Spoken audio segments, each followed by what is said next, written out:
Good evening. Can you hear me in the back? Is that clear? I want to say what a great pleasure it is to be here tonight in Massapequa.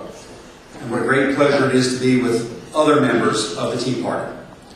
I myself am a member of the Tea Party, the CSA, Conservative Society for Action, and the 912 organization in Suffolk County. I'd like to start off and say that I was born here in Long Island. Born here in Bethpage in 1957. July 1957. A month before that, in June of 1957, my mother was attending a revival at Madison Square Garden, and Billy Graham was speaking.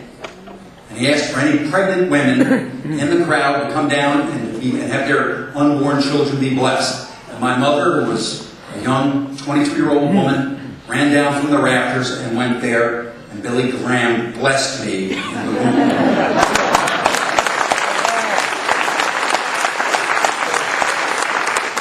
Now, this would have been real helpful if she had told me that before I went to Afghanistan in 2001. She omitted telling me that. She told me that a year ago. I was stunned when she told me that story. It's such a great story. I'm very blessed. We're blessed as Americans. Tonight I'm going to cover a lot of ground in terms of my campaign, on my vision of America, of my opponent, how we're going to fight the campaign.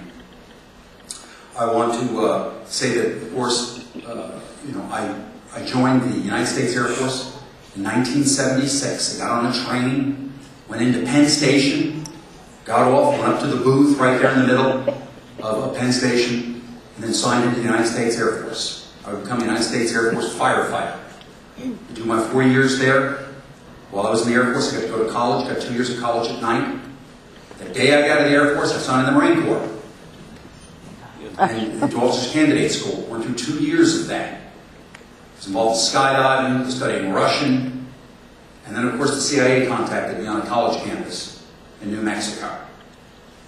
I would turn my commission down after having done the full program, being back my last year, and then would be inducted into the CIA and into the clandestine service.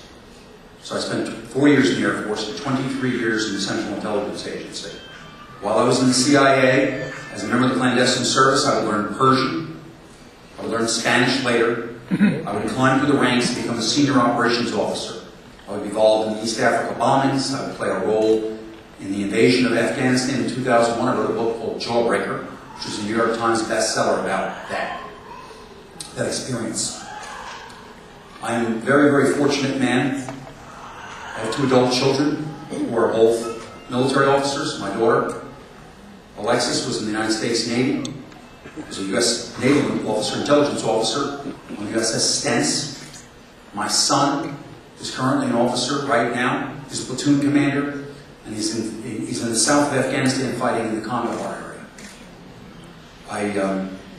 I know many of you here have sons and daughters that have served in these conflicts. It's a lot easier when you go yourself. You really find out what it's like when your children are there. It gives you a different perspective. My wife Estella is here, and my daughter. Thank you, Claire.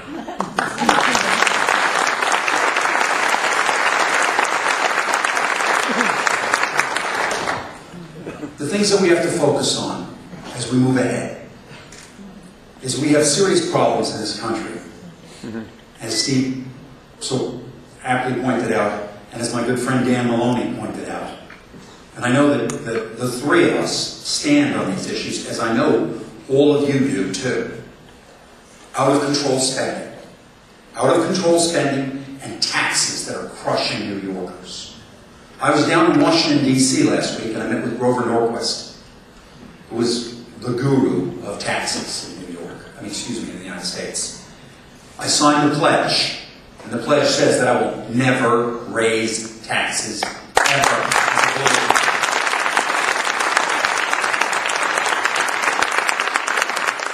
Grover's point to me was, we just don't have a tax problem, we have a spending problem.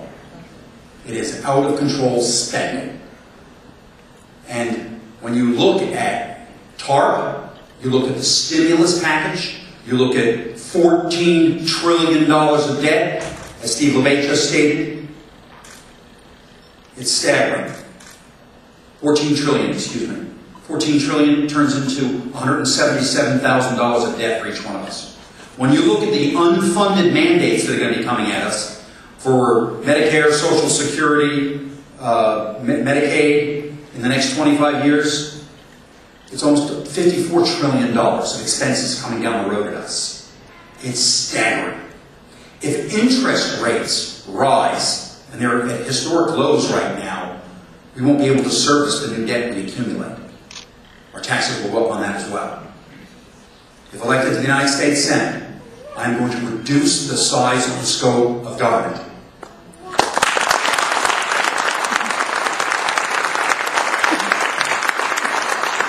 There will be 3 areas that I will not touch: Social Security, Medicare, and the Veterans Administration.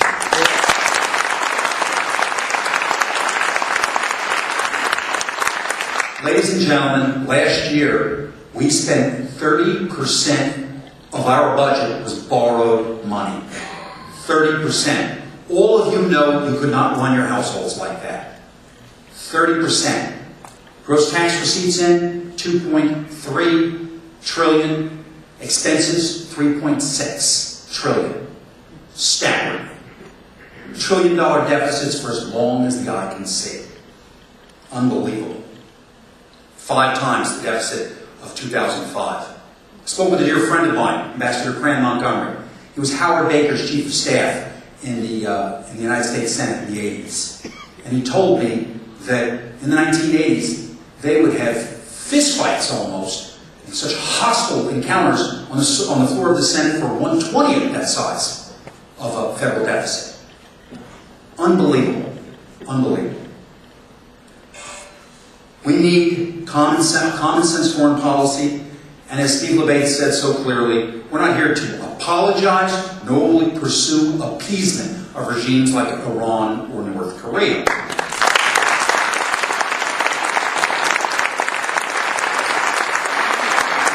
While in the Central Intelligence Agency, a number of years of my career were dedicated to Iran. I speak Persian, Farsi, Harf-Mizanan. I worked against the Iranians for years. The Iranian regimes, the mullahs, are Islamic Nazis. That is the nicest thing I can say about them. They pursue policies of employing violence. It's how they run their government. It's how they keep their people in line. They established the Islamic regime in a way and with such complexity that there will be no peaceful transition. Any careful study of that government will tell you that it can't be. Policymakers in Washington who have been hopeful of moderates coming into power in Iran or some peaceful type of transition are fools. They know nothing.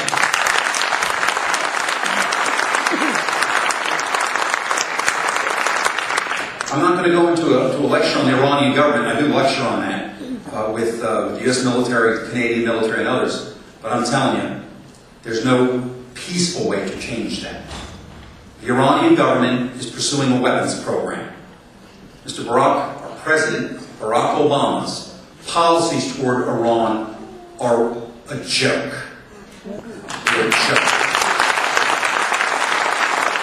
There's nothing but constant criticism of the Bush administration who's taken a hard line with them. But of course, during the campaign, Barack Obama just talked about, the fact that they're just misunderstood. They're just misunderstood. And that he would be able to meet with them, charm them. They're just going to like him a lot. It seemed like he was just going to hope that they were going to like him. Amazing stuff.